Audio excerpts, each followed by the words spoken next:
இன்றைக்கி கடவுள் நம்மளுக்கு கொடுத்துருக்க வசனம் மீகா 2:13. தடைகளை நீக்கி போடுகிறவர் அவர்களுக்கு முன்பாக நடந்து போகிறார்.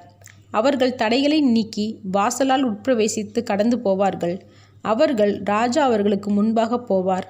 கர்த்தர் அவர்கள் முன்னணியில் நடந்து போவார்.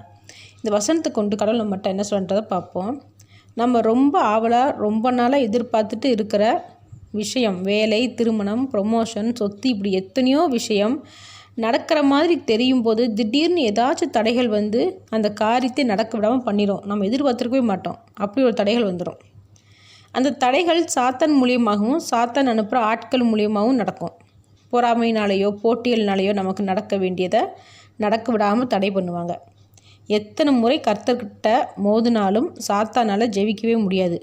அது கொடுக்குற தடைகளை ரொம்ப அசால்ட்டாக தேவன் நீக்கி போடுவார். நீக்கி போட்டுட்டு அப்படியே நம்மளை விட்டுறாமல் நம்ம எந்த காரியம் நடக்கும்னு காத்துக்கிட்டு இருந்தோமோ அந்த காரியம் நமக்கு கிடைக்கிற வரைக்கும் நம்ம கூடவே வருவார். ஏன்னா மறுபடியும் சாத்தான் தடைகள் பண்ணக்கூடாதுன்னு. கர்த்தர் நம்ம முன்னணியில் நடந்து போவார். அதனால எத்தனை தடைகள் வந்தாலும் நம்ம நியாயமான காரியத்தை எதிர்பார்த்துட்டு இருந்தோம்னா கண்டிப்பாக நமக்கு அதை கொடுப்பார். ஆமேன்.